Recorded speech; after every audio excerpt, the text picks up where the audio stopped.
Если бы Херр Даймлер, Херр Бенц и мистер Форд создавали свои автомобили в наше время, вы знаете, что бы им написали в Ютубе? Им бы написали, что настоящая карета должна быть только на лошадях.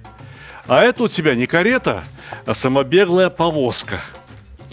И если бы они назвали свои создания самобеглыми повозками, то комментаторы бы им написали, что самобеглая повозка должна работать на овсе и на сене и не должна пахнуть керосином. Одним словом, с нашими комментаторами никакого прогресса не увидишь. Или вот взять хотя бы рис. Сколько раз я говорил, что рис сначала необходимо замочить, а уже потом промывать. Я и объяснял, я и опыты проводил, что происходит с рисом, когда мы его промываем. Промываешь его буквально 2 минуты, был 1 килограмм риса, стало кило 300. Я сегодня взял кило 200 риса. И сейчас мы узнаем, сколько воды впитал рис всего лишь навсего за 2 минуты его промывания. 182 грамма весит сито, рис стал весить кило 330 всего лишь навсего за 2 минуты очень нетщательного промывания. Останешь промывать его до чистой воды, на это уйдет минут 10. И рис будет весить все 1,5 килограмма. То есть он впитает в себя 300 грамм воды из-под крана. Не самой вкусной, не самой чистой и, самое главное, не соленой. Но сегодня это не самая большая проблема. Дело в том, что я буду рис готовить совершенно особым образом. Я сначала его немного отварю, а дальше буду готовить в скороварке. У меня сегодня весь плов будет готовиться в скороварке. Однажды я уже готовил плов в скороварке из курятины. Там буквально было 300 грамм риса. И, разумеется, мне написали, что я не знаю, что такое плов, не умею его готовить. И настоящий плов готовят только узбеки. Знаете, ведь в принципе в кастрюлю можно опустить рис прям вот так, в сите. Он сварится, подняли, вся лишняя вода стекла. Обратили внимание, сколько соли я положил в воду?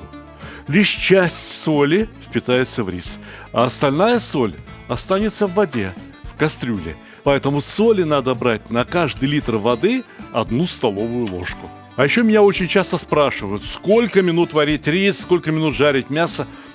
Всегда необходимо варить, жарить, тушить, запекать до достижения необходимого результата.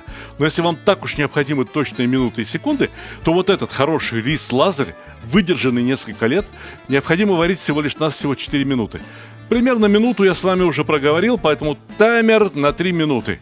Точное время отваривания риса я знаю, потому что ставил опыт с каждым видом риса, из которого можно приготовить плов.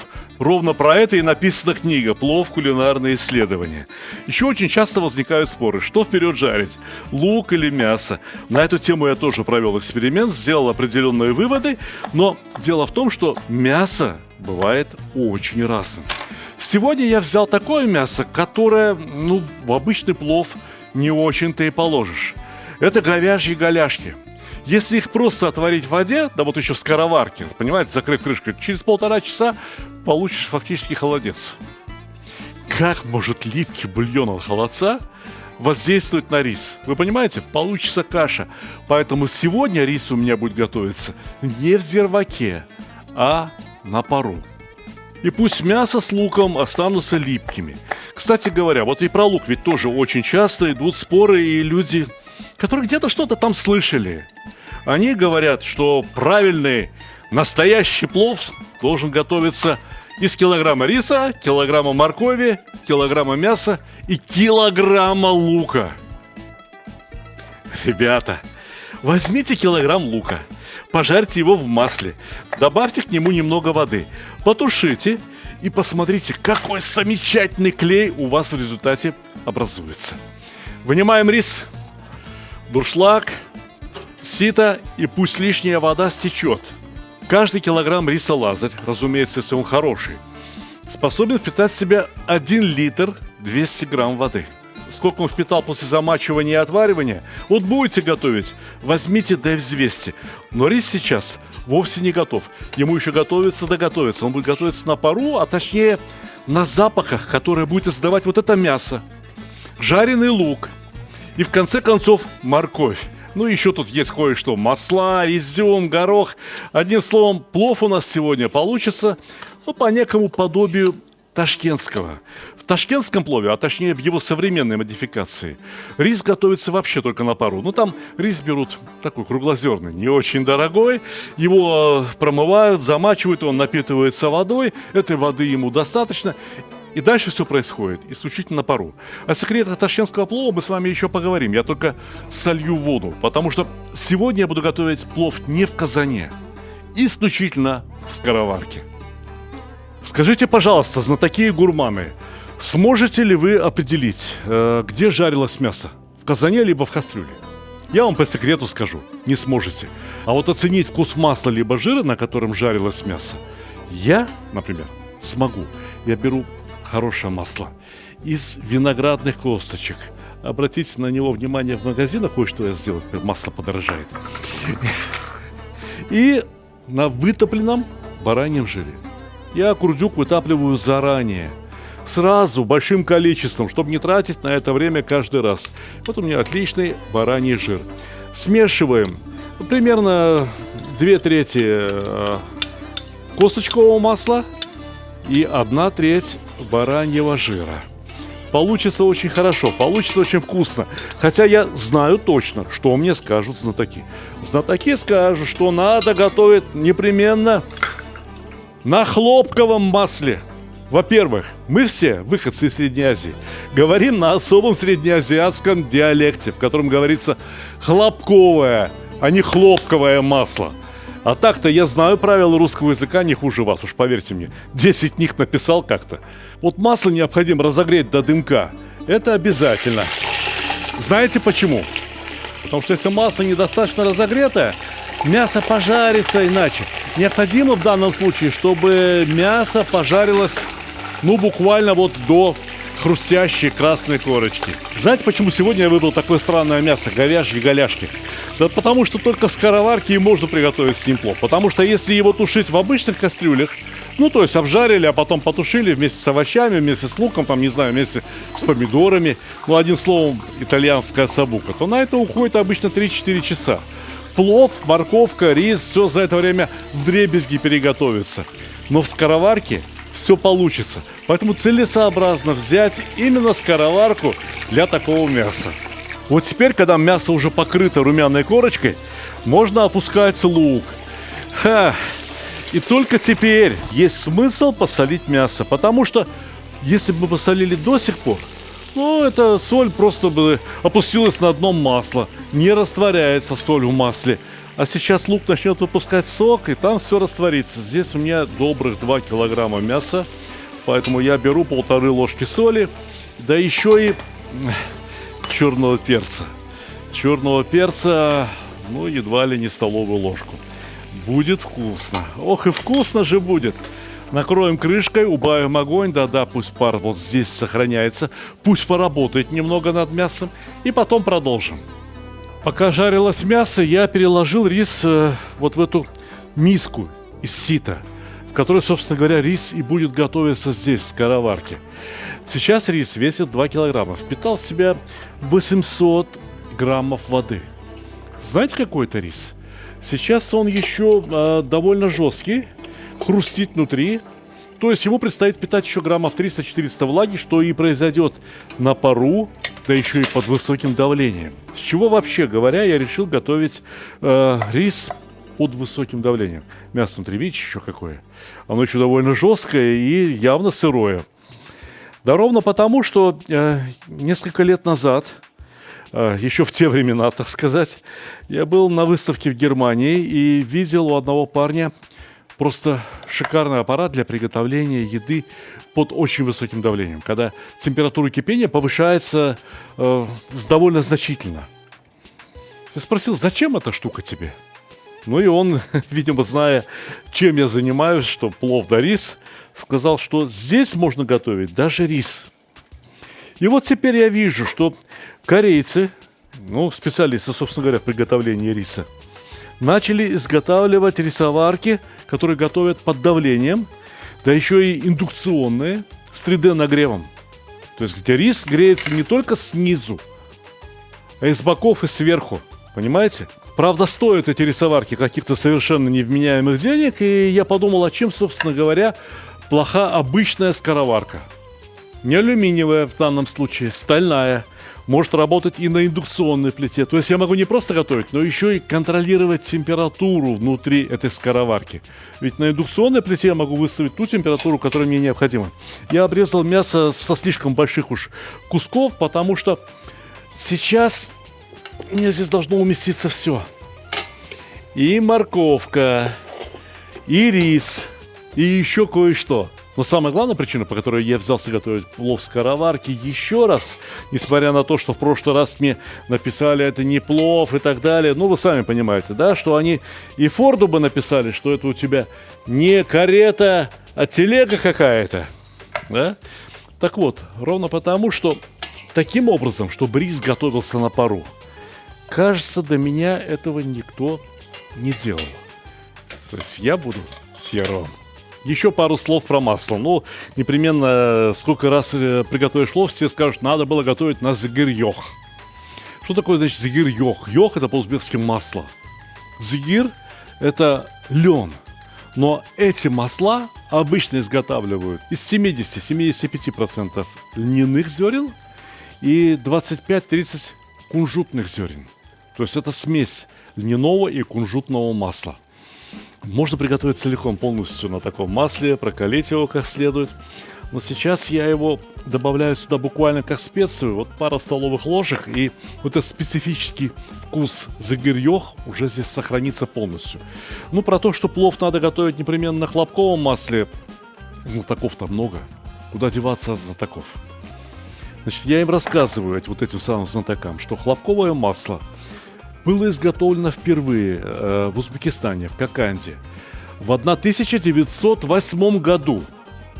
Впервые изготовили его русские промышленники.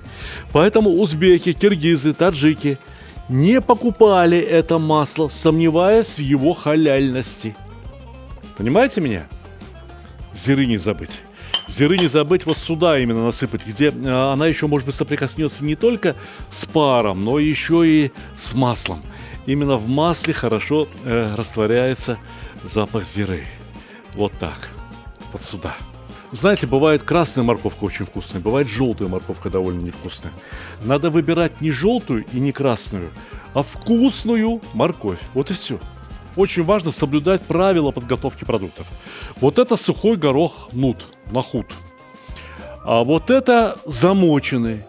Сутки простоял в воде, пару раз воду поменяли, и вот какой он стал. Видите? Было столько, стало вот столько. Вот такой горох следует добавлять в плов. И теперь изюм. Можно ведь добавить и барбарис. Есть у меня барбарис. Черный, прекрасный.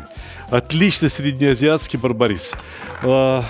Но в плов, особенно в ташкентский, добавляют изюм. И никакой попал. Вот не крупный, дорогущий самаркандский, который в палец величиной.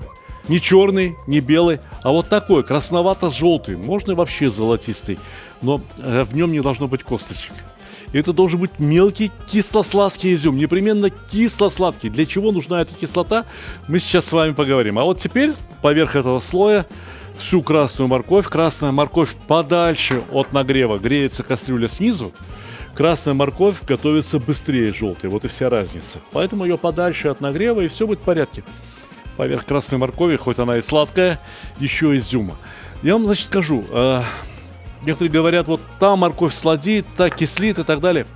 Надо выбирать именно сладкую морковь. Именно со сладкой морковью плов получается очень и очень вкусным. 2 килограмма риса. А должно стать 2400, может быть 2500, может быть даже 2600. Откуда этот рис возьмет влагу? Да, чуть-чуть влаги еще выпустит мясо, чуть-чуть влаги выпустит морковь.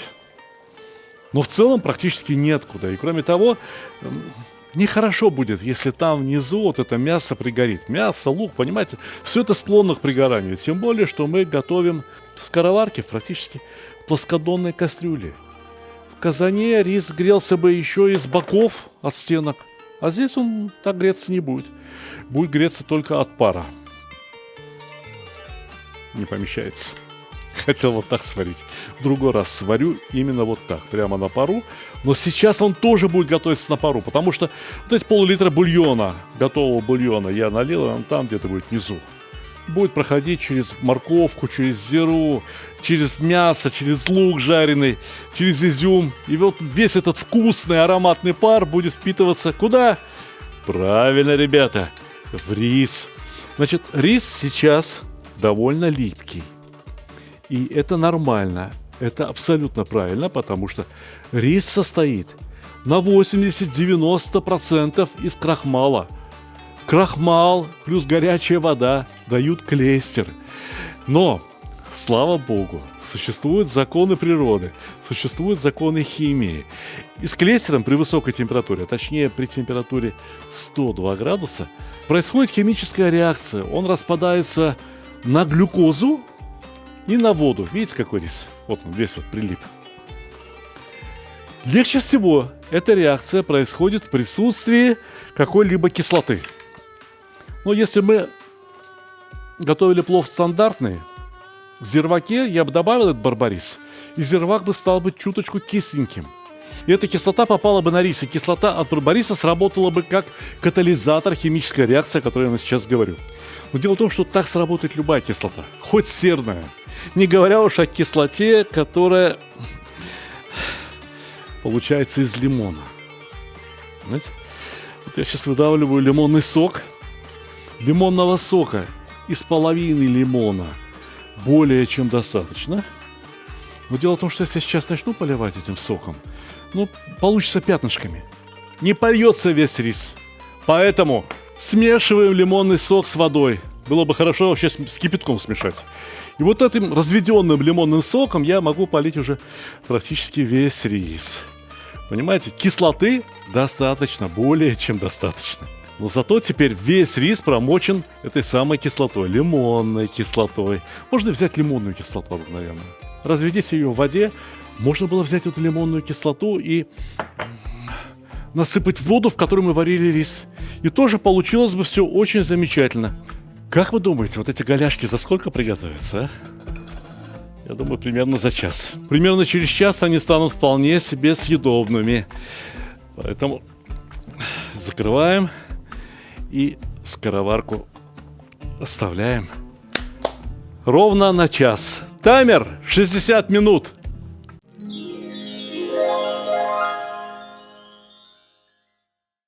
У меня есть важное замечание. Если ничего не делать, то и не ошибешься никогда. Но когда создаешь новое блюдо, а тем более новый способ приготовления старого известного блюда, то некоторые ошибки, огрехи неизбежны.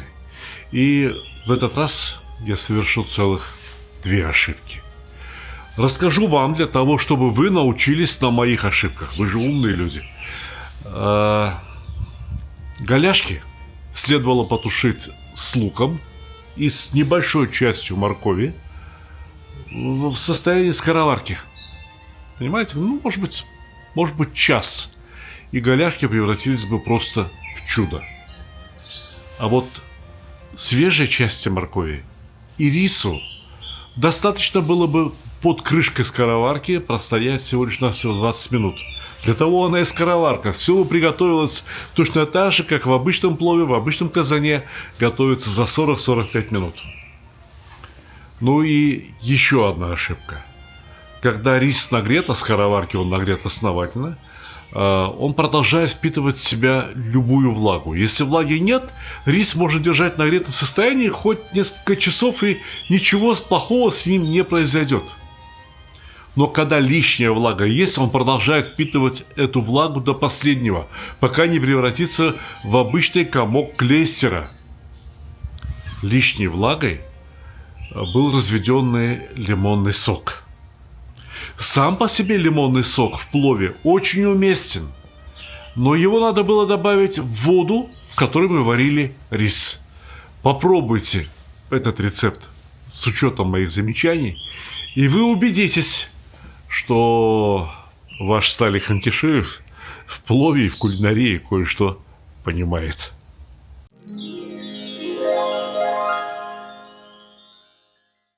Книга-видеобук составлена по лучшим рецептам моего канала на Ютубе. Все мои книги напечатаны с наивысшим качеством. Иллюстрации очень хорошие. А эта книга может стать пособием для создания семейного меню. Здесь рассказано именно о тех блюдах, заготовках, вареньях, десертах, которые не сходят с нашего стола круглый год. Для блюд марокканской кухни понадобятся те же самые продукты и специи, что есть и у нас. Но блюда и вкусы очень необычные, абсолютно новые. И про шашлык я могу рассказать столько нового, столько необычного, что вы будете удивлены. Да и в казане можно готовить не только плов. Казан – это настоящий рояль на кухне. Подробнейший самоучитель, как готовить в казане, как готовить вообще. Если вы все еще спорите о приготовлении плова, а кое-кто из ваших друзей знает единственный верный рецепт, открывайте эту книгу. Здесь десятки рецептов и подробнейшее кулинарное исследование. Книги можно заказать с автографом, за исключением вот этих малюток, потому что они на моющейся бумаге.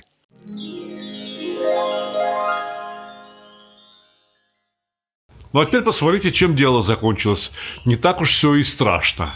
Если для вас настоящий плов – это только одно блюдо, которое готовится по совершенно определенной схеме, то дальше можете не смотреть. Потому что я в своих книгах даю совершенно другое определение плова. Плов – это рис, приготовленный непременно в 2 этапа и обязательно промасленный. Но есть целый ряд пловов, где рис с маслом встречается не во время приготовления в казане, а уже потом. Это практически все азербайджанские пловы, это бухарский плов. Хотел бы попробовать, а каким вышел этот рис. Значит, вот что хочу сказать. Рис сейчас приготовился полностью, но пока что его нельзя назвать рассыпчатым. А ничего страшного. Вот сейчас с маслом перемешается, и все будет хорошо. И произойдет это уже на блюде. Последний, самый ответственный этап приготовления плова происходит на ваших глазах.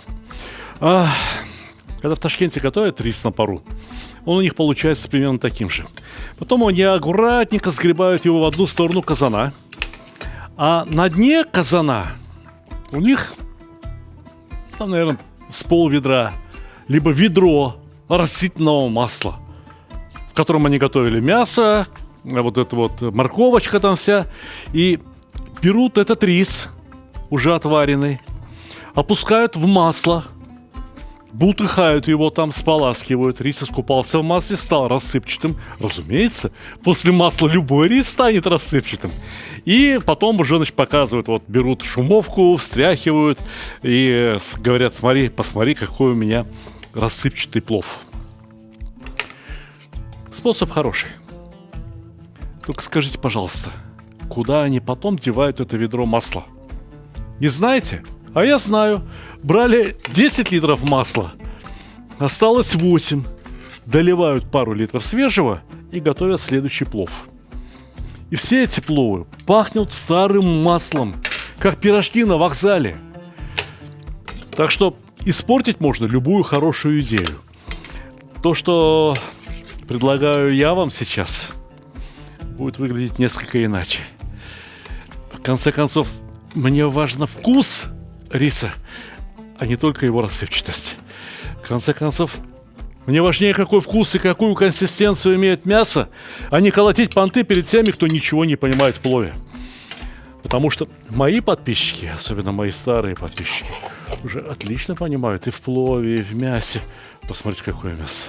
Ну, посмотрите. Разумеется, прежде чем его подавать, необходимо мясо порезать удобными кусочками, да? Либо на стол необходимо положить красивый нож, красивый узбекский пичах. И тот, кто готовил, тот берет, нарезает мясо и этим самым мясом угощает своих гостей. Здесь тоже порядком жира. И сейчас этот жир вместе с прекрасным соком будет протекать сквозь рис. И рис неизбежно, но просто абсолютно неизбежно получится ровно таким, как надо. Дорогие друзья, на моем канале в Ютубе, в моих книгах десятки рецептов самого разного вида плова. Готовьте по тому, который вам полюбился. Готовьте так, как вам понравилось. Но прогресс на кухне должен существовать. И если не я, то кто скажет вам «приятного аппетита»?